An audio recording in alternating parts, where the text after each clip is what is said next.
जय हिंद दोस्तों। Welcome to AP academy. आज से हम लोग शुरू करने जा रहे हैं arrival of European companies in India. देखिए, लास्ट क्लास में हम लोगों ने सिख एम्पायर को कंप्लीट किया। ठीक। अभी तक मॉडर्न हिस्ट्री में अगर हम बात करें तो हमारा post Mauryan period, post Mughal period हो चुका है। इसके अलावा हमने मराठाओं के बारे में पढ़ लिया और सिखों के बारे में। अब आज से जो हम शुरू करने जा रहे हैं वो है arrival of the European companies in India. देखिए, यूरोपियन कंपनियां किस तरीके से भारत में आई, ठीक है, ये सारी चीजें हम देखेंगे। सीक्वेंस तरीके से देखेंगे कि कौन कौन सी कंपनी कब कब आई। जैसे सबसे पहले अगर हम बात करें तो सबसे पहले आए थे पोर्चुगीज, और सबसे आखिरी जो आए थे वो आए थे फ्रेंच। बीच में सारी कंपनीज आती गई, डच आए, ब्रिटिश आए, डेनिश आए, तो ये सब सही सीक्वेंस में आए। आज की क्लास में जो हम पढ़ेंगे वो ये पढ़ेंगे कि यूरोपियन कंपनीज जो भारत में आई, ठीक है, क्या ये पहली बार हुआ है ऐसा कि यूरोपियंस जो हैं वो भारत में आए हैं? ठीक है, ऐसा नहीं है। ठीक है, इससे पहले भी अगर हम एंशिएंट हिस्ट्री की अगर हम बात करें तो जो सिकंदर आए थे, ठीक है, जिसको हम अलेक्जेंडर द ग्रेट कहते हैं, ठीक है, वो जब आए थे तो वो भी कौन थे? यूरोपियन थे, वो भी यूनानी थे। ठीक है, तो वो भी भारत आ चुके थे। ठीक है, तो ऐसा नहीं है कि पोर्चुगीज वो पहले यूरोपियंस हैं जो भारत में आए। ठीक है, इससे पहले भी यूरोप का जो भारत के साथ है वो व्यापार जो है वो लगातार चलता था। ठीक, तो अब हमें ये देखना होगा कि ये जो यूरोपियन कंपनीज आई भारत में, इसके पीछे के कारण क्या थे। तो आज की क्लास में जो हम पढ़ेंगे, हम पोर्चुगीज में एंटर करने से पहले कि पोर्चुगीज किस तरीके से भारत में आए, उनके बारे में पढ़ने से पहले हम ये पढ़ेंगे कि क्या कारण थे जिनके कारण इन यूरोपियन कंपनीज को भारत में आना पड़ा। ठीक है, तो सबसे पहला जो हम क्वेश्चन इसमें सॉल्व करने वाले हैं कि what are the reasons behind. ठीक है, क्या क्या रीजंस हैं इसके पीछे कि जो यूरोपियन कंपनियां हैं इनको भारत में आना पड़ा। ठीक है, और भारत में आने के लिए इन्होंने एक नया रास्ता अपनाया। देखिए, अभी हम पूरा समझेंगे। ठीक है, इन्होंने क्या किया? एक नया रास्ता अपनाया। तो क्यों इनको नया रास्ता अपनाना पड़ा? पहले रास्ते में ऐसा क्या हो गया था कि अब यूरोपियंस वहां से नहीं आ सकते थे? ठीक है, तो ये सारी चीजों को हम डिटेल में पढ़ेंगे। तो आज के लेक्चर में जो हम पढ़ेंगे वो पढ़ेंगे भारत में यूरोपियन कंपनियों के आगमन के कारण। क्या कारण थे जिसके कारण भारत में यूरोपियन कंपनीज को आना पड़ा। ठीक, तो अगर हम रीजंस की बात करें, ठीक है, तो रीजंस की अगर हम बात करें तो सबसे पहले हमें यहां पर यह समझना होगा, जैसा कि आपको ये सर्कल नजर आ रहा होगा, ये पूरा यूरोप वाला क्षेत्र है। ये कौन सा क्षेत्र है? यूरोप। ठीक है, अब इस टाइम पर अगर हम बात करें, हम बात कर रहे हैं 1453 की। 1453 के टाइम पर अगर हम बात करें तो यहां पर ये पूरे यूरोप में, ठीक है, और ये जो टर्की वाला क्षेत्र है, ठीक है, ये ईरान वाला क्षेत्र, यहां तक पूरा कौन एम्पायर राज करता था? Roman empire. ठीक है, यहां पर कौन सा एम्पायर हुआ करता था? Roman empire. ठीक है, और ये रोमन एम्पायर भी दो भाग में बटा हुआ था। ठीक है, दो भाग में बटा था। इधर वाले हिस्से को बोलते थे वेस्टर्न रोमन एम्पायर, और इधर वाले को बोलते थे ईस्टर्न रोमन एम्पायर। ठीक है, तो मतलब इस तरफ वाला जो हिस्सा था वो था ईस्टर्न रोमन एम्पायर। देखिए, पहले जब जब यहां पर डिस्टरबेंस नहीं हुआ था, अभी मैं बताऊंगा कि क्या डिस्टरबेंस हुआ, उस टाइम पर भी देखिए, यूरोपियन कंपनीज के आने से पहले भी यूरोप से भारत का ट्रेड हुआ करता था। अलेक्जेंडर जो आया था, ठीक है, वो यूरोप से ही आया था। ठीक है, यहां पर आपको यूरोप में नीचे यहां नजर आ रहा होगा, ये बॉक्स में आपको यहां नजर आ रहा होगा ग्रीस। ये ग्रीस पहले क्या था? ग्रीक था। और यहीं से कौन आया था? अलेक्जेंडर आया था। मतलब ऐसा नहीं है कि यूरोपियंस पहले नहीं आए हैं भारत में। ठीक है, तो पहले भी आए। ठीक है, तो देखिए, पहले क्या हुआ करता था, पहले जो यूरोपियंस आया करते थे वो ये वाला रूट फॉलो किया करते थे। ध्यान से देखिएगा, ये यूरोपियंस हैं। ठीक है, यहां से ये क्या आते थे? टर्की आते थे। टर्की से होते हुए ईरान, ईरान से अफगानिस्तान, पाकिस्तान, और ऐसे भारत। ये इनका रूट हुआ करता था। ठीक है, तो आप अगर ध्यान से देखें तो यूरोपियंस यहां से आया करते थे। ठीक है, टर्की होते हुए, ईरान होते हुए, अफगानिस्तान, और फिर भारत में आया करते थे। तो ये इनका रूट हुआ करता था। इसके अलावा यूरोपियंस एक और रास्ते से आया करते थे। वो यहां पर क्या किया करते थे? यूरोपियंस यहां से एंटर किया करते थे मेडिटेरियन सी पे। ये कौन सी सी है? मेडिटेरियन सी। ध्यान से आप देखेंगे, यहां पे आपको नजर आ रहा होगा, ये क्या है? मेडिटेरियन सी। तो ये क्या करते थे? मेडिटेरियन सी पे आते थे, और मेडिटेरियन सी से यहां कहां आते थे? इजिप्ट में। ठीक है, इजिप्ट उस टाइम पर क्या कहा जाता था? मिस्र। ठीक है, तो इनके दो रूट हुआ करते थे। एक तो ये हुआ करता था टर्की होते हुए ईरान, अफगानिस्तान और भारत, और दूसरा रूट जो हुआ करता था वो यहाँ पर मेडिटेरियन सी में आते थे। मेडिटेरियन सी से अपना सामान जो है इजिप्ट में उतारते थे, फिर यहाँ से पैदल चलते चलते आपको ये लाल सागर दिख रहा होगा, रेड सी।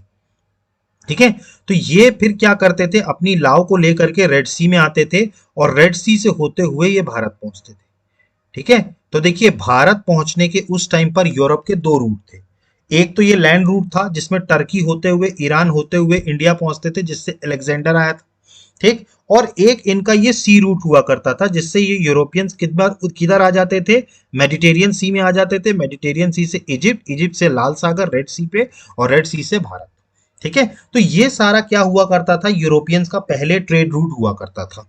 ठीक है, अब जैसा कि मैंने आपको बताया 1453 का टाइम था। ठीक है, इस एरिया में कौन राज कर रहा था, ईस्टर्न रोमन एम्पायर। ठीक है, ईस्टर्न रोमन एम्पायर यहां पर था। ठीक है, और इनकी यहां पर टर्की में एक कैपिटल हुआ करती थी जिसको बोलते थे कॉन्स्टेंटिनोपल, या जिसको कुस्तुनतुनिया कहा जाता था। ये टर्की में इनकी एक राजधानी हुआ करती थी, कॉन्स्टेंटिनोपल। ठीक है, कॉन्स्टेंटिनोपल जिसको कुस्तुनतुनिया कहा जाता था, ये किसकी राजधानी थी, ईस्टर्न रोमन एम्पायर की। देखिए अब इसी टाइम पर चूंकि रोमन एम्पायर कौन थे, ये ईसाई थे। ठीक है, ये क्रिश्चियनिटी को बिलोंग करते थे। और इसी टाइम पर अगर हम बात करें तो यहां पर अरब में, ये देखिए अरब आपको नजर आ रहा है, ये Saudi Arabia, Iraq, Yemen, Oman, ये एरिया आपको नजर आ रहा है। यहां पर इस्लाम धर्म बड़ा प्रोमिनेंट हो चुका था। आप याद करिए मोहम्मद साहब जो थे उन्होंने इस्लाम धर्म की स्थापना करी थी, और उनके जाने के बाद धीरे धीरे धीरे धीरे इस्लाम धर्म जो था वो काफी हद तक फैलता गया। उसके बाद जो उनके उत्तराधिकारी आए, जो खलीफा आए, जैसे हजरत उमर एक थे, उनके टाइम पर तो ईरान वगैरह सब जीत लिया गया था। ठीक है, तो उनकी क्या होती थी, ये जो अरब वर्ल्ड था ना, ये जो मुस्लिम एम्पायर था, इनकी ईस्टर्न रोमन एम्पायर से हर टाइम लड़ाई होती थी। ठीक है, तो शुरुआत में तो क्या था, अरब लोग थे। फिर आपको याद होगा धीरे धीरे कौन आ गए थे, तुर्क आ गए थे। इस्लाम धर्म में धीरे धीरे कौन आ गए थे, तुर्क आ गए थे। याद करिए महमूद गजनवी, मोहम्मद गौरी, ये सब कौन थे, तुर्क थे। ठीक, तो धीरे धीरे क्या होने लगा, तुर्कों को क्या होने लगी, ईस्टर्न रोमन एम्पायर से काफी ज्यादा लड़ाई होने लगी। और 1453 में आकर के, ठीक है, कुस्तुनतुनिया जो था, ठीक है, Roman empire, eastern Roman empire जो था वो इन तुर्कों से हार गया। तो 1453 में क्या हुआ, ये जो तुर्की वाला क्षेत्र था ये किसके कब्जे में आ गया, ये आ गया तुर्कों के कब्जे में, मतलब अरब लोगों के कब्जे में, मतलब मुसलमानों के कब्जे में आ गया। ठीक है, और ईसाई लोग जो थे वो यहां से हार गए। ठीक है, अब जब यहां से यहां पर अरब ट्रेडर्स का या तुर्कों का कब्जा हुआ, ठीक है, तो जाहिर सी बात है आप जो पहले सामान ये तुर्की होते हुए ला रहे थे, अब आपके लिए लाना इम्पॉसिबल हो जाएगा। और अगर आप ले करके भी आएंगे तो आपको इनसे परमिशन लेनी पड़ेगी, तुर्कों से। ठीक है, तो अब हो क्या रहा था कि ये टर्की वाला क्षेत्र जो है वो तुर्कों ने जीत लिया। तो तुर्कों की यहां पर पूरी तरीके से मोनोपोली चलने लगी कि आपका जो भी सामान इधर से चाहे इधर जाए, चाहे इधर से इधर जाए, वो हमारी परमिशन के बगैर नहीं जाएगा, और हमें आपको हमारा शेयर देना पड़ेगा। देखिए ऑब्वियस सी बात है कि जब उनका इस क्षेत्र में कब्जा हो गया, ठीक है, तो जाहिर सी बात है कि वो इस क्षेत्र में जो भी चीजें होंगी, जो भी ट्रेडिंग एक्टिविटी होंगी, उसमें अपनी मोनोपोली चलाएंगे। भाई वो कहेंगे कि नहीं साहब आपका सामान यहां से नहीं जाएगा, पहले आप हमें टैक्स दीजिए। ठीक है, तो इससे हुआ क्या, इससे हुआ ये कि यूरोप जो था ना, यहां पर सामान धीरे धीरे महंगा होने लगा। कारण क्या था, भारत से जो सामान अभी यूरोप में डायरेक्ट आ जाया करता था, वो इनके कब्जे के कारण, पहले यहां पर ईस्टर्न रोमन एम्पायर था तो दिक्कत नहीं होती थी, लेकिन जैसे ही तुर्कों का कब्जा हुआ 1453 में, और जो ईस्टर्न रोमन एम्पायर की जो राजधानी थी कुस्तुनतुनिया, इसका जब पतन हुआ, उसके बाद से इस क्षेत्र पर पूरा तुर्कों का राज हो गया, और तुर्क अपनी पूरी तरीके से मोनोपोली चलाने लगे। ठीक, तो मोनोपोली चलाने के कारण हुआ क्या कि ये जो लैंड रूट था ये पूरी तरीके से किसके कंट्रोल में आ गया, तुर्कों के कंट्रोल में आ गया। ठीक है, तो इसका एक बहुत बड़ा फटका यूरोप को लगा, क्योंकि भाई ऑब्वियस सी बात है कि अब सामान क्या होगा, सामान अब जो यहां से जाएगा वो यहां तुर्क पहुंचेगा, वो लोग भी यहाँ टैक्स लगाएंगे। अब टैक्स लगाएंगे, जाहिर सी बात है, तो यहां तक पहुंचते पहुंचते सामान जो होगा वो और महंगा हो जाएगा। ठीक है, तो एक तो कारण ये था। फिर उसके बाद अब इन्होंने सोचा कि दूसरा रूट तो है हमारे पास, ये इजिप्ट वाला, ये इजिप्ट वाला सी रूट है ना, कि मेडिटेरियन सी में उतरेंगे, इजिप्ट जाएंगे, इजिप्ट से लाल सागर होते हुए भारत चले जाएंगे। लेकिन इजिप्ट पे भी धीरे धीरे किसका कब्जा हो गया? ऑटोमन एम्पायर का। देखिए यहां पर जो तुर्कों ने कब्जा किया था ना 1453 में, इसी को कहा जाता था ऑटोमन एम्पायर। ऑटोमन एम्पायर आपने नाम सुना होगा, ठीक है। एक टाइम पर ऑटोमन एम्पायर जो था वो सबसे बड़ा एम्पायर था, इवन फर्स्ट वर्ल्ड वॉर तक, ठीक है, पहले विश्व युद्ध तक ऑटोमन एम्पायर जो हुआ करता था वो सबसे बड़ा एम्पायर हुआ करता था। ये इजिप्ट हो गया, Libya, Algeria, Portugal, Spain, even span तक उनका पूरा साम्राज्य था, ठीक। तो ऑटोमन एम्पायर का धीरे धीरे कब्जा कहां होने लगा? इजिप्ट पे भी कब्जा होने लगा, ठीक है। तो इजिप्ट के कारण इनका सी रूट भी बंद हो गया, मतलब पहले तो लैंड रूट बंद हुआ ही हुआ, अब सी रूट भी बंद हो गया, ठीक है। तो इस कारण से हुआ क्या कि यूरोप में बहुत ज्यादा महंगाई बढ़ गई, ठीक है। और ये क्या करते थे, ये लोग सामान अगर बेचा भी करते थे तो ये सिर्फ और सिर्फ किसको बेचा करते थे? इटली को। ये आपको इटली नजर आ रहा है नीचे, ठीक है। तो इटली से भेजा करते थे और इटली ही फिर पूरे यूरोप में क्या करता था? सामान को डिस्ट्रीब्यूट करता था। तो इस कारण से हुआ क्या कि जितना भी यूरोप था उसमें भारतीय गुड्स के, जितने भी भारत से जो सामान जाते थे वो लगातार क्या होने लगे? महंगे होने लगे, ठीक है। बहुत सारा सामान भारत से जाया करता था यूरोप, ठीक है, जिसके कारण क्या होने लगा? महंगा होने लगा। और इसका सबसे ज्यादा अगर हम बात करें तो सबसे ज्यादा फटका पड़ा था इनको, एक ये पोर्चुगल वालों को और दूसरा स्पेन वालों को। ये दो देश ऐसे देश थे यूरोप में जिनको सबसे ज्यादा फर्क पड़ा था इस ट्रेड रूट के कारण। इसीलिए आप देखेंगे पुर्तगाल और स्पेन वालों ने ही सबसे पहले नया रास्ता खोजा था। भाई पुर्तगाल सबसे पहले भारत में आए थे नए रास्ते से, उसके बाद उनका पीछा करते करते फिर डच आए, फिर ब्रिटिश आए, फिर फ्रेंच आए। लेकिन सबसे पहले रास्ता किसने खोजा था? Vasco da Gama. वास्को डिगामा कौन थे? पोर्चुगल के थे, पुर्तगीज थे। कारण क्या था कि इस ट्रेड की डिस्टरबेंस के कारण हुआ क्या कि पुर्तगाल और स्पेन को सबसे ज्यादा प्रॉब्लम हुई। क्यों? क्योंकि ये जो सामान भेजते भी थे ये किनको भेजते थे? इटली को। और इटली की स्पेन और पुर्तगाल से लड़ाई चलती थी। इटली की किससे लड़ाई चलती थी? स्पेन और पुर्तगाल से। तो सबसे ज्यादा सामान को लेकर के जो समस्याएं हुई वो हुई पुर्तगाल और स्पेन में, ठीक। इसी कारण से इन लोगों को, यूरोपियन कंपनीज को अब ये लगा कि साहब अब हमको कुछ भी करके नया रास्ता खोजना पड़ेगा, भारत में जाने के लिए नया रास्ता खोजना पड़ेगा। तो भारत में यूरोपियन कंपनीज का नए रास्ते से आगमन का एक बहुत बड़ा कारण यह भी था कि ये जो टर्की और इजिप्ट वाला क्षेत्र था इस पर किसका कब्जा हो गया था? ऑटोमन एम्पायर का, मतलब तुर्कों का कब्जा हो गया था। तो एक रूप से पूरा ट्रेड रेगुलेट कौन कर रहे थे? तुर्क कर रहे थे, जिसके कारण यूरोप में जो हो गई वो बहुत ज्यादा महंगाई बढ़ गई। और इसी कारण से नया मार्ग की खोज प्रारंभ करनी पड़ी यूरोपियंस को, ठीक है। और वो नया मार्ग खोजेंगे और नए मार्ग से भारत में एंटर करेंगे, ठीक है। हालांकि वो मार्ग अपन अभी देखेंगे, ठीक है, कि कौन सा मार्ग था, ठीक है, जिसके कारण, जिससे वो मैं इसमें बता देता हूं आप लोग को। पुर्तगालियों ने फिर धीरे धीरे क्या किया? एक नए मार्ग की खोज करी, जिसके तहत वो इस मार्ग से आए, अफ्रीका होते हुए। ये यहां पर साउथ अफ्रीका था, यहां पर इसको कहा जाता है केप ऑफ गुड होप।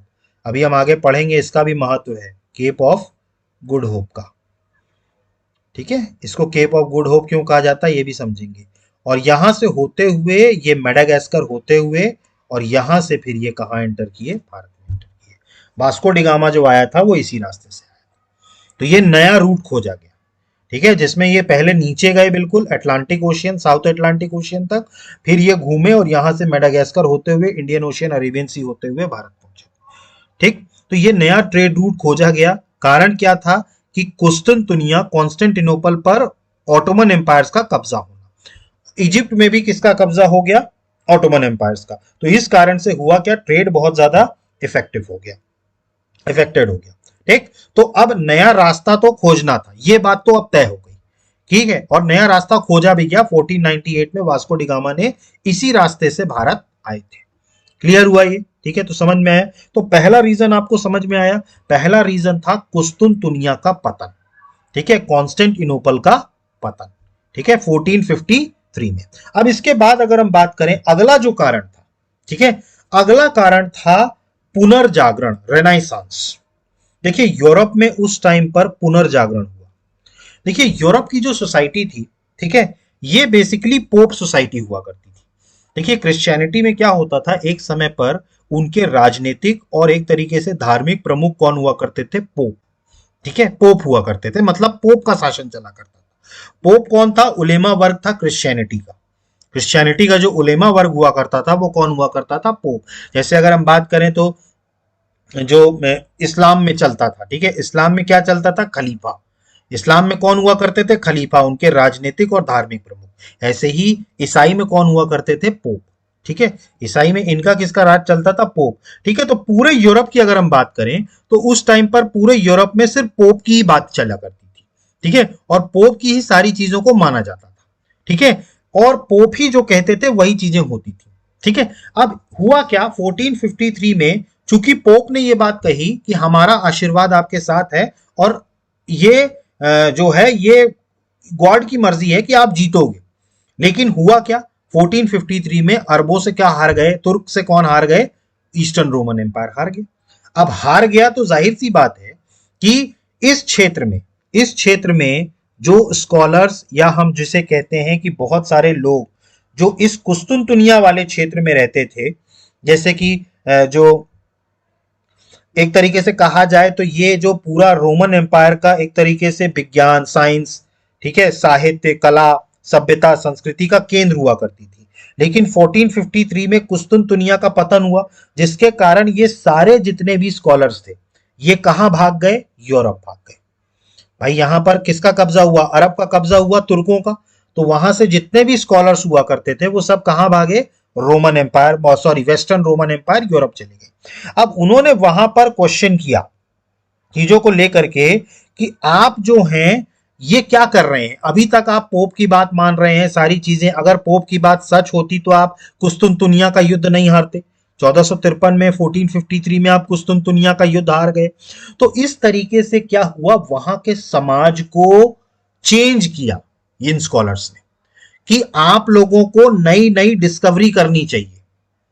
ठीक है, मतलब कि विश्व जो है वो अलग अलग नई नई डिस्कवरीज करने की बात कर रहा है और आप अभी भी वो पोप पे अटके हैं। ठीक है, जो पोप कह रहा है वही सही कह रहा है, वही गलत कह रहा है, वही सारी चीजें कह रहा है। ठीक है, तो एक तरीके से लोगों में, समाज में चेतना पैदा करी गई। ठीक है, देखिए डिस्कवरी या साइंस जब जब हावी होगा तो आपका रिलीजियन जो होगा वो डाउन होगा। आप याद रखिएगा, हमेशा जब भी साइंस की डिस्कवरी होगी तो रिलीजियन क्या होगा, धीरे धीरे डाउन होगा। और वहां पर क्या हुआ था, पहले क्या था, बिल्कुल रिलीजियस चल रहा था सारी चीजें, जो पोप कह रहे हैं वही सही, खुद का दिमाग नहीं लगा रहा कोई व्यक्ति, खुद की चीजों को खोज नहीं कर रहा। तो धीरे धीरे हुआ क्या, जब समाज में चेतना बढ़ी और भाई ये युद्ध हारे। अब युद्ध हारे तो जाहिर सी बात है कि अब चर्च के जो पोप थे उनकी अथॉरिटी पर क्वेश्चनिंग हुई कि भाई आपने तो कहा था कि हम जीतेंगे, गॉड हमारे साथ है, तो फिर हम हार कैसे गए। इसका मतलब कहीं ना कहीं पोप क्या हुए, गलत साबित हुए। तब फिर इन्होंने क्या हुआ, और ऊपर से ये जो स्कॉलर्स यहां से कुस्तुनतुनिया से गए थे इन्होंने भी समाज में चेतना पैदा करी। तो इसके कारण भी क्या हुआ, नई नई डिस्कवरीज होना शुरू हुई।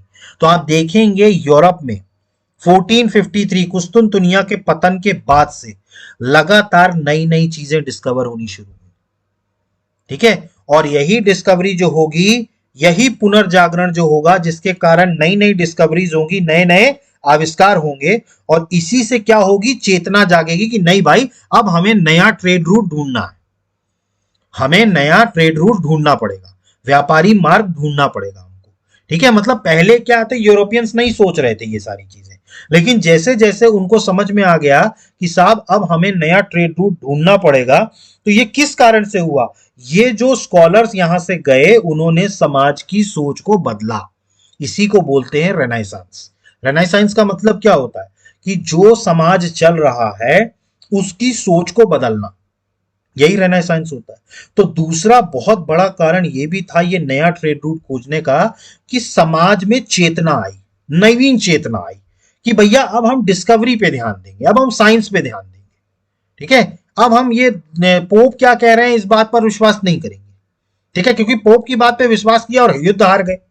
ठीक है, तो कहीं ना कहीं तो इस कारण से क्या हुआ, तो दूसरा रीजन जो था नया ट्रेड रूट खोजने का, वो एक कारण ये भी था कि ये जो पुनर्जागरण हुआ, जो पुनर्जागरण हुआ, इसके कारण नवीन चेतना डेवलप हुई लोगों में। और लोगों ने क्या किया, अब वो लोग उत्साहित हो गए कि नहीं यार, हाँ अब अपने को नया ट्रेड रूट खोजना है। ठीक है, अपने को अपने लिए सोचना है, अपने लिए नया ट्रेड रूट खोजना है। ठीक है, तो इसने क्या की, नवीन चेतना डेवलप करी। कहां पर, यूरोपियंस में। ठीक है, और इसी कारण से ये जो नवीन चेतना उत्पन्न हुई, ठीक है, इसी के कारण से, ठीक है, नई नई डिस्कवरीज आनी शुरू हुई। क्योंकि देखिए, जब आप साइंस पर ध्यान देंगे, साइंस एंड टेक पर ध्यान देंगे, तो जाहिर सी बात है आप नए नए आविष्कार करेंगे भाई। इसी के बाद से तो यूरोपियंस ने नए नए आविष्कार शुरू किए। ठीक है, आविष्कार शुरू किए तभी तो धीरे धीरे यूरोप में क्या होने लगा, मार्केट बढ़ने लगा। यूरोप में मार्केट बढ़ने लगा तो वो सामान बनाने लगे, और सामान को बेचने के लिए उन्हें नई नई कॉलोनीज देखने लगी। आप देखिए 1453 के बाद से यूरोपियंस में जितने भी लोग थे, उन्होंने अपनी नई नई कॉलोनी बसाना शुरू किया। अंग्रेज इंडिया आए, पुर्तगाल, कनाडा, मतलब हर कोई अपनी अपनी नई नई कॉलोनी बसा रहा था। तो एक तरीके से इस चेतना के कारण हुआ क्या, कई सारी नई डिस्कवरीज भी हुई। ठीक है, देखिए पहले क्या था, देखिए लोगों को समझ में तो आ गया था कि समुंदर के रास्ते हम रास्ता ढूंढ सकते हैं, लेकिन समुंदर में जाएंगे कैसे, क्योंकि समुंदर इतना विशाल होता है और सब जगह एक जैसा लगता है, पानी पानी है चारों तरफ। अगर कहीं आप भटक गए तो आप भटके रह जाएंगे। तो ऐसी चीजें हमें, या ऐसे उपकरण चाहिए थे जिसके कारण हम समुंदर में जाने की हिम्मत कर पाए। देखिए सबको पता था यूरोपियंस में कि हमें कोई समुद्री रास्ता ही ढूंढना पड़ेगा, क्योंकि जल थल मार्ग तो बचा नहीं, लैंड रूट तो बचा नहीं, टर्की पर कब्जा हो गया। तो जाहिर सी बात है किस मार्ग से चलेंगे, हमें समुद्री मार्ग से जाना पड़ेगा। और समुद्री मार्ग से बिना इंस्ट्रूमेंट के लिए जो सही डायरेक्शन या सही हमें सितारों की पोजीशन बता सके, हम कैसे ढूंढ पाएंगे, हम कैसे ढूंढ पाएंगे इंडिया को। ठीक है, तो उसके कारण हुआ क्या, जो नई डिस्कवरीज हुई उसके कारण भी नया ट्रेड रूट ढूंढा गया। और आप याद करेंगे उसी टाइम पर दो चीजें डिस्कवर की गई थी, नई डिस्कवरी हुई थी उसी टाइम पर, नवीन वैज्ञानिक आविष्कार, न्यू डिस्कवरी, जिसके तहत एक हुआ था कुतुबुनामा, कुतुबनामा, कुतुबनुमा। ठीक है, कुतुबनुमा हुआ था, जिसको क्या कहा जाता था, कंपस। कंपस क्या है, कंपस का आविष्कार हुआ था। कंपस क्या बताता है, अपने को डायरेक्शन बताता है, नॉर्थ है, साउथ है, ईस्ट है, वेस्ट है, ये कौन बताता है, कंपस बताता है। ठीक है, और आप कभी भी जाइए समुद्री उसमें यात्रा में, सबसे बड़ा टूल जो होता है वो होता है कंपस। क्योंकि कंपस आपको बताता है कि भाई उत्तर किधर है, दक्षिण किधर है, पूरब किधर है, पश्चिम किधर है। ठीक है, तो कंपस का आविष्कार हुआ, जिसको बोला गया, क्या बोला गया, कुतुबनुमा। ठीक है, कुतुबनुमा। ठीक है, कुतुबनुमा किसको बोला गया, कंपस को। ठीक है, तो कंपस जो था, ठीक है, उसके उससे उसका आविष्कार हो गया। ठीक है, अब भाई कंपस था तो अपने को डायरेक्शन समझ में आ जाएगी कि भाई किधर जाना है, किधर जाना है, north south east west, clear. एक तो कुतुबनुमा का आविष्कार हुआ। इसके अलावा एक और लैब का आविष्कार हुआ, एस्ट्रोलैब। ये भी एक इंस्ट्रूमेंट हुआ करता था, एस्ट्रोलैब। ये बेसिकली क्या बताता था, देखिए पहले के समय में क्या हुआ करता था, जो लोग यात्रा किया करते थे ना, वो कौन सा डायरेक्शन फॉलो करते थे, आपने ज्योग्राफी में पढ़ा होगा स्टार्स के बारे में, north star, north pole, south star. ठीक है, स्टार्स के बारे में कॉन्स्टेंटिलेशन पढ़ा होगा आपने। ठीक है, जिसको ग्रुप ऑफ स्टार्स कहा जाता था, मतलब तारों को देख करके डायरेक्शन तय कर लिया जाता था। ठीक है, तो उस टाइम पर भी क्या था, तारों को देख करके डायरेक्शन तय किया जाता था कि भाई इस दिशा में चलना है। पहले लोग तारों को देख करके और तारों की पोजीशन देख करके चला करते थे। ठीक है, तो जो तारों की पोजीशन हुआ करती थी, कॉन्स्टिलेशन कहते हैं जिसको। ठीक है, जो मतलब ग्रुप ऑफ स्टार्स हुआ करते थे, वो एक पर्टिकुलर डायरेक्शन बताते थे, और उसी के थ्रू क्या करा करते थे, लोग चला करते थे। ठीक है, तो इस टाइम पर भी एक ऐसा इंस्ट्रूमेंट डेवलप हुआ जो आपको अपने इंस्ट्रूमेंट में तारों की पोजीशन दिखाएगा। ठीक है, तो मतलब एक ऐसा डिवाइस डेवलप हुआ, कंपस टाइप का ही था ये डिवाइस, जिसमें वो इस डिवाइस के जरिए देख लेते थे कि तारों की पोजीशन क्या है, और तारों की पोजीशन से डायरेक्शन पता चल जाता था कि हाँ इस डायरेक्शन में जाना है। ठीक है, तो कंपस के साथ साथ एस्ट्रोलैब का भी आविष्कार हुआ। ये दो नवीन या न्यू डिस्कवरीज हुई, जिसके चलते बहुत से लोगों ने हिम्मत करी कि नहीं साहब अब हम समुद्र में जाएंगे, क्योंकि अब हमारे पास कंपस है, हमारे पास एस्ट्रोलैब है, हम रास्ता खोज लेंगे। तो बहुत सारे लोग जो समुंदर में पहले जाने को तैयार नहीं थे, नई डिस्कवरीज के कारण क्या हुआ, वो समुंदर में जाने को तैयार हो गए, क्योंकि भाई अब उनके पास कंपास था, उनके पास एस्ट्रोलैब था, तो वो क्या कर सकते थे, डायरेक्शन को आइडेंटिफाई कर सकते थे। तो ये जो तीसरा कारण था वो ये था कि ये जो नई नई डिस्कवरीज हुई, ठीक है, उसके कारण इनको इक्विपमेंट मिले जिसके जरिए ये क्या कर पाएंगे, नवीन रास्ता, समुद्री रास्ता खोज पाएंगे। क्लियर हुआ? ठीक, तो तीसरा कारण था न्यू डिस्कवरीज। ठीक, इसके बाद अगर हम बात करें जो चौथा कारण था, जैसा कि मैंने आपको बताया कि ये जो ट्रेड रूट अफेक्टेड हुआ था, इसके कारण सबसे ज्यादा जो परेशान हुए थे वो हुए थे पुर्तगाल और स्पेन वाले।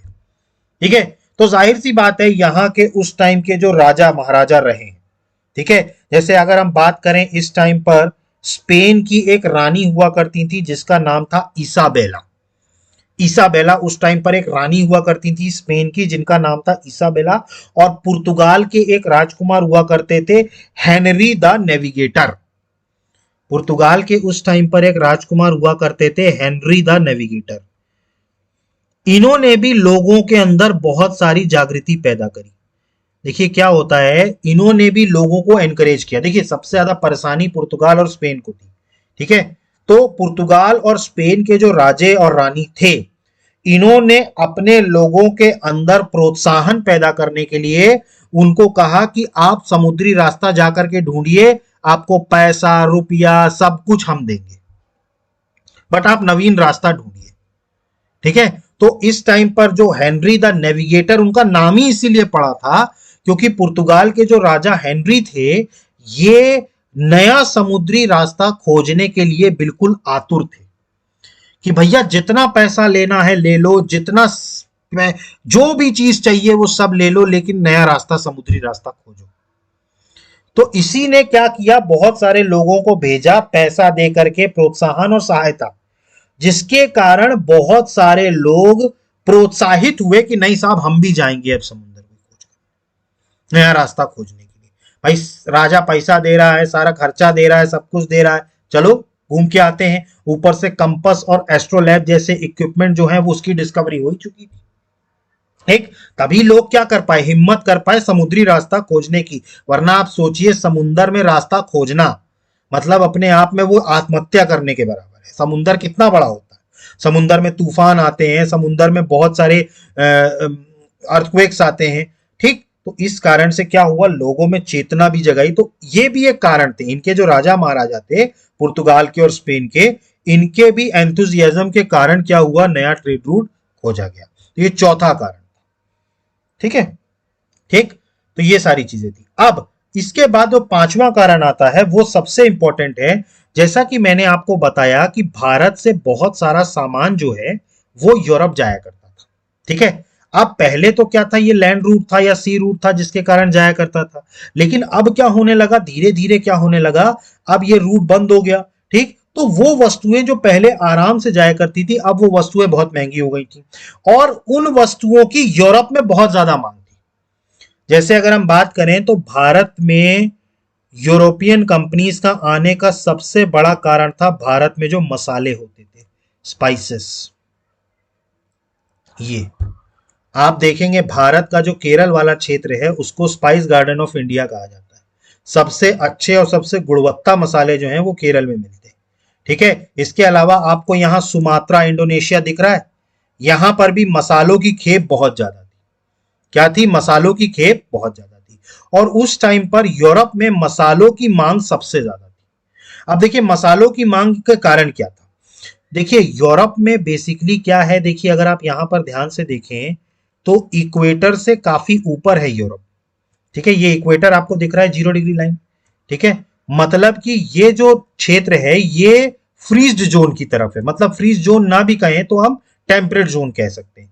ठीक है, तो यहां पर बहुत सारा जो, देखिए आप कभी भी नोटिस करिए यूरोप में ठंडक बहुत पड़ती है। यूरोप में ठंडक बहुत ज्यादा पड़ने का कारण क्या है कि वो टॉरिड जोन, फ्रीज जोन की तरफ जाता है। देखिए आप यहां देखेंगे तो ये कौन सा जोन है, ये ट्रॉपिक ऑफ कैंसर, और ये जो है आपका 66.5 डिग्री लाइन है। ठीक है, तो इसके बीच में कौन सा जोन है, टेम्परेट जोन है। तो ये ज्यादातर यूरोप कौन से जोन में आता है, टेम्परेट जोन में। इसी कारण से यहां पर ठंडक बहुत है। यहाँ पर ठंडक बहुत है तो इस कारण से बर्फबारी होती। आप देखें यूरोप में आज भी बर्फबारी होती है, ठीक है।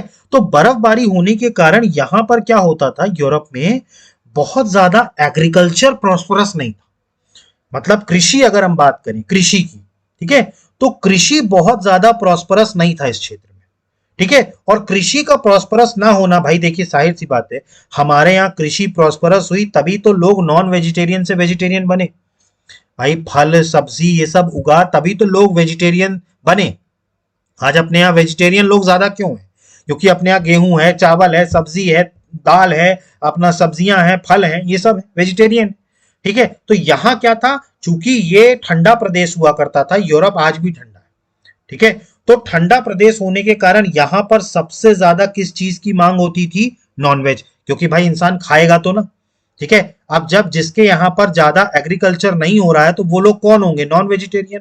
हम लोग भी जब खेती किसानी नहीं सीखे थे तो हमारे यहाँ भी लोग क्या करते थे? हमने इतिहास में पढ़ा है, हमारे यहाँ भी लोग क्या करते थे? नॉनवेज खाया करते थे, जानवरों को मार के खाया करते थे। क्यों? क्योंकि खाना तो खाना है ना भाई, जीना है तो खाना ही है। तो बेसिकली रोमन्स जितने भी थे यूरोप, यहाँ पर नॉनवेज का प्रचलन बहुत ज्यादा था, ठीक है। और नॉनवेज क्या होता था? नॉनवेज जल्दी खराब होता था, ठीक है। नॉनवेज को आप बहुत ज्यादा टाइम तक रख नहीं सकते थे, ठीक है।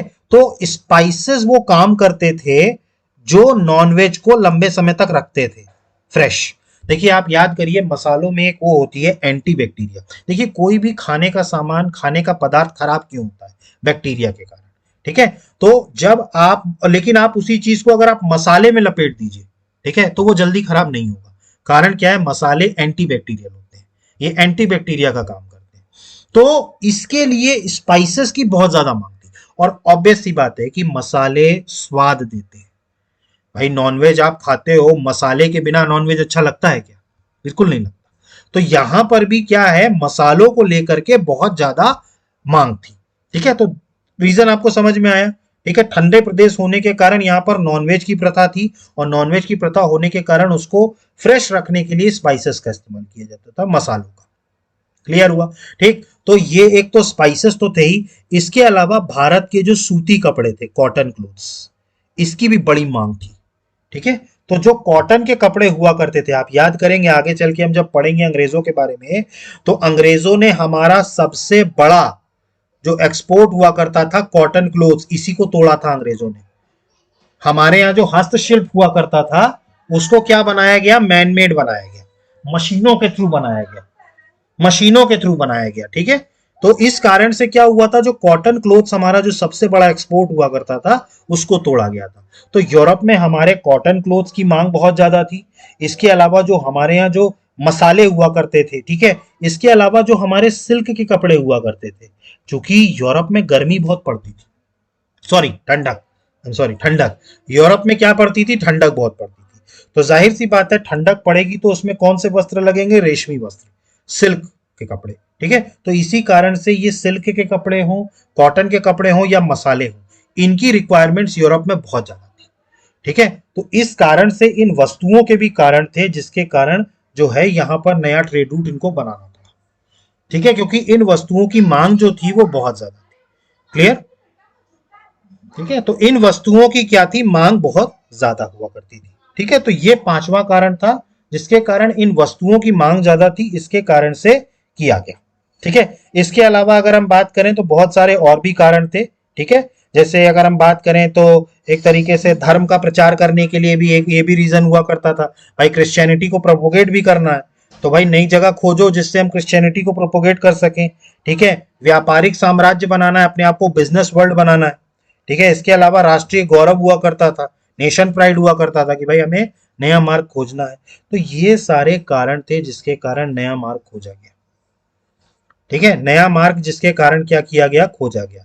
तो ये सारे क्या थे? इसके कारण थे, ठीक है। तो एक एक करके हमने सारे कारणों को देखा, ठीक। सबसे पहले अगर हम बात करें तो रीजंस क्या थे? सबसे पहले तो India trade relations were maintain with Europe. Europe से जो हमारा रिलेशन था वो एंशियंट टाइम से था, ठीक है। लेकिन यूरोपियंस को क्या करना पड़ा? नया रूट खोजना पड़ा, ठीक है। और नया रूट क्यों खोजना पड़ा? तो सबसे पहला रीजन ही था कॉन्स्टेंटिनोपल मतलब कुस्तुनतुनिया का पतन। ऑटोमन तुर्क जो है उन्होंने ईस्टर्न रोमन एम्पायर को हरा दिया था, जिसके कारण तुर्की राज्य में उनका कब्जा हो गया। लैंड रूट्स जो हो गए वो पूरी तरीके से ईस्ट और वेस्ट के बीच में कौन कंट्रोल करने लगा, तुर्क करने लगे। और इजिप्ट पर भी तुर्कों का कब्जा हो गया, जिसके कारण जो सी रूट था वो भी बंद हो गया। तो अब जो अरब ट्रेडर्स थे वो क्या कर रहे थे, भारत के ट्रेड को और वेस्ट को मीडिएट कर रहे थे, जिसके कारण वो पूरा प्रॉफिट क्या ले जा रहे थे, खुद ले जा रहे थे। तो यूरोपियन ट्रेडर्स को अब क्या लगा कि भैया नया रास्ता खोजना पड़ेगा, ठीक है, ताकि हम डायरेक्ट ट्रेड रिलेशंस बना सके भारत के साथ। इसके अलावा बात करें तो मैंने आपको बताया पुनर्जागरण हुआ, ठीक है। ईस्टर्न रोमन एम्पायर से बहुत सारे स्कॉलर्स जो हैं वो भाग करके गए, उन्होंने यूरोप में जा करके नवीन चेतना जनरेट करी, रेनाइसांस हुआ, न्यू कॉन्शियसनेस और एंथुजियाज्म डाला यूरोपियंस के बीच में कि आपको नई डिस्कवरीज करनी चाहिए। तो इन नई कॉन्शियसनेस के कारण भी क्या हुआ, कैंपेन आगे बढ़ा, ठीक। इसके अलावा अगर हम बात करें तो हमने देखा था कई सारे साइंटिफिक इन्वेंशंस भी हुए, जैसा मैंने आपको बताया कुतुबनुमा और एस्ट्रोलैब। कुतुबनुमा मतलब कंपास और एस्ट्रोलैब मतलब जिसमें सितारे देख करके डायरेक्शन बताया जाता था, जिसके कारण नेविगेशनल एक्टिविटीज क्या हुई, बढ़ी, समुद्री कार्रवाई बढ़ी। इसके अलावा मैंने आपको बताया कि यूरोपियन रूलर्स भी थे इसमें, इसाबेला स्पेन की और हेनरी कौन थे, पोर्चुगल के। इन्होंने भी बहुत सारा एनकरेज किया एडवेंचरर्स को, ठीक है। तो इसीलिए इनको जियोग्राफिकल डिस्कवरी का ग्रेट एज भी माना जाता है, ठीक। इसके अलावा बात करें तो ट्रॉपिकल गुड्स की बहुत ज्यादा नीड्स थी, कॉटन के कपड़े, सिल्क के कपड़े, स्पाइसेस, इनकी बहुत ज्यादा यूरोप में डिमांड थी, ठीक है। और यूरोप का जो लाइफ थी वो पूरी इफेक्टेड हो रही थी, क्योंकि ये बिल्कुल मेजर रिक्वायरमेंट हुआ करती थी, ठीक है। तो इसी कारण से क्या हो गया, नए रूट खोजने का बिल्कुल एकदम मन बना लिया गया। और उसके कारण अदर रीजंस क्या थे, रिलीजियस प्रोपोगेंडा भी चलाना था, ठीक है, ट्रेड एम्पायर खड़ा करना था, नेशन प्राइड। इसने भी एनकरेज किया कि यूरोपियंस को क्या करना चाहिए, नया वाटरवेज सर्च करना चाहिए। तो इसी तरीके से क्या हुआ, यूरोपियंस जो थे वो एक्सीडेंटली या एमलेस तरीके से भारत में नहीं आए थे, ठीक है। उनका एक डेफिनेट इकोनॉमिक, पॉलिटिकल और रिलीजियस ऑब्जेक्टिव था, ठीक है। तो मतलब ऐसे ही एक्सीडेंटली जो है वो भारत में नहीं आ गए थे, कहीं ना कहीं उनका आर्थिक, सामाजिक और धार्मिक और पॉलिटिकल रीजन भी था इस नए ट्रेड रूट को खोजने का। क्लियर, तो आपको रीजन समझ में आ गए सारे, ठीक है, किस कारण से यूरोपियन कंपनीज का भारत में अराइवल हुआ, नया ट्रेड रूट क्यों बना, ठीक है। तो रीजन एक्सीडेंटल या एमलेस नहीं था, वो इकोनॉमिकली, पॉलिटिकली और रिलीजियस ऑब्जेक्टिव्स उनके थे भारत में आने के, ठीक है। अब हम देख लेते हैं कि कौन कौन से नेविगेटर्स ने भारत में आने की कोशिश करी थी, ठीक है, कौन कौन से उसमें सफल हुए और किसने कहां कहां क्या क्या खोजा, ठीक है। तो अगर हम बात करें यहां पर उसकी, ठीक है, तो अगर हम इसकी बात करें तो जियोग्राफिकल डिस्कवरर्स कौन कौन रहे हैं नेविगेटर्स में, तो देखिए 1487 में अगर हम बात करें 1487 की, तो पोर्चुगल के एक नाविक हुआ करते थे जिनका नाम था बार्थोलोमियो डियाज, ठीक है। तो बार्थोलोमियो डियाज जो है ये पुर्तगाल के थे, ठीक है। ये सबसे पहले कंपास और एस्ट्रोलैब लेकर के समुद्र में गए थे रूट खोजने के लिए भारत को, ठीक है। और ये कहां तक पहुंचे थे, मैंने आपको बताया था Cape of Good Hope. Cape of Good Hope जो अपना साउथ अफ्रीका है उसके नीचे का जो रास्ता था, इन्होंने यहां पर केप ऑफ गुड होप तक गए और यहीं से वापस आ गए, ठीक है। मतलब ये आगे भारत की तरफ नहीं गए थे, ठीक है। तो जो पहले नेविगेटर थे पुर्तगाली, उनका नाम था बार्थोलोमियो डियाज, ठीक है। और इन्होंने he kept of Good hope की खोज करी थी। इन्होंने देखा था और इन्होंने बताया था कि भाई दक्षिणी ध्रुवी में एक जगह मुझे जमीन मिली है साउथ अफ्रीका में, ठीक है। तो जिसको क्या कहा जाता था, केप ऑफ गुड होप। मैंने आपको बताया था, यहां पर दिखाया था केप ऑफ गुड होप, ये था केप ऑफ गुड होप। तो यहां पर इनको क्या मिला था, इनको एक जमीन मिली थी, ठीक है। तो ये यहां से निकले थे और यहीं तक आए थे और यहीं से क्या हो गए थे, वापिस हो गए थे। मतलब ये भारत की तरफ नहीं जा पाए थे। तो सबसे पहले पुर्तगाली नाविक जो थे वो थे बार्थोलोमियो डियाज, ठीक है, जो आए लेकिन केप ऑफ गुड होप तक खोज करी और उसके बाद फिर वापस चले गए, ठीक है। इसके बाद अगले सीक्वेंस में जो आए थे वो आए थे क्रिस्टोफर कोलंबस। क्रिस्टोफर कोलंबस कौन थे, ये स्पेन वाले थे। तो ये क्या हुआ, ये इस तरफ नहीं आए, ठीक है, मतलब ये इस तरफ नहीं आए, ये इस तरफ चले गए। तो क्रिस्टोफर कोलंबस जो थे वो इस तरफ चले गए और उन्होंने उत्तरी अमेरिका की खोज कर दी, नॉर्थ अमेरिका चले गए वो, ठीक है। मतलब कि ये किस तरफ चले गए, भारत का मार्ग ढूंढ रहे थे, लेकिन भारत का मार्ग ना ढूंढ करके ये किस तरफ चले गए, नॉर्थ अमेरिका की तरफ चले गए, और यहां जब ये पहुंचे, इनको जमीन मिली, ठीक है, तो ये जोर जोर से यहां पर चिल्लाने लगे कि इंडिया मिल गया। मतलब ये किसको मानने लगे? इंडिया। ये इसको मानने लगे। कौन? Christopher Columbus. ठीक है, तो क्रिस्टोफर कोलंबस जो थे वो भारत पहुंचने का मार्ग ढूंढ रहे थे, लेकिन उन्होंने क्या खोज लिया? उत्तरी अमेरिका। ठीक है, अब यहां पर उस टाइम पर जो यहां पर लोकल लोग रहते थे, देखिए यूनाइटेड स्टेट्स ऑफ अमेरिका उस टाइम नहीं बना था, लेकिन उस टाइम पर नॉर्थ अमेरिका में जो लोकल लोग रहते थे, ठीक है, वो जब यहां आए, ठीक है, अब जो लोकल लोग यहां रहा करते थे, जो बेसिकली कोर नॉर्थ अमेरिकन माने जाते हैं, ठीक है, जिनको आज की डेट में कहा जाता है रेड इंडियंस। ठीक है, आज की डेट में उनको क्या कहा जाता है? Red Indians. अगर आप देखें तो नॉर्थ अमेरिका के जो मूल निवासी हुए थे, उनको बोला जाता था रेड इंडियंस। ठीक है, तो जब ये क्रिस्टोफर कोलंबस यहां पहुंचे, ठीक है, तो इन्होंने यहां क्या करने लगा? इंडिया इंडिया चिल्लाने लगे। और यहां पर जब ये लोग बाहर आए तो इनको देखा तो इनका शरीर जो था वो थोड़ा सा रेडिश था। इनका शरीर कैसा था? रेडिश था। तो इनको रेड इंडियंस की वो किसने दे दी? क्रिस्टोफर कोलंबस ने। क्रिस्टोफर कोलंबस ने क्या कहा कि ये क्या है? Red Indians. तो तब से उनका नाम क्या पड़ गया? Red Indians. क्लियर? तो क्रिस्टोफर कोलंबस 1492 में आए। वो भारत खोजने निकले थे, लेकिन वो चले गए नॉर्थ अमेरिका। ठीक, और उसके बाद फिर 1498 में कौन आए? Vasco D gamma. ठीक है, फिर 1498 में कौन आए? Vasco D gamma. और वास्को डी गामा ने यही रूट अपनाया, ठीक है, यही रूट अपनाया जो कि बार्थोलोमिया डियाज लेके गए थे। अब ये केप ऑफ गुड होप में रुके नहीं, केप ऑफ गुड होप से आगे बढ़े, और यहां कहां पहुंचे? मेडागास्कर। कहां पहुंचे? मेडागास्कर। और मेडागास्कर में इनको एक गुजराती ट्रेडर मिला जिसका नाम था अब्दुल माजिद। ठीक है, तो वास्को डिगामा को यहां पर एक गुजराती ट्रेडर मिल गया मेडागास्कर में, अब्दुल माजिद। और अब्दुल माजिद ने कहा कि हम आपको भारत लेके चलते हैं।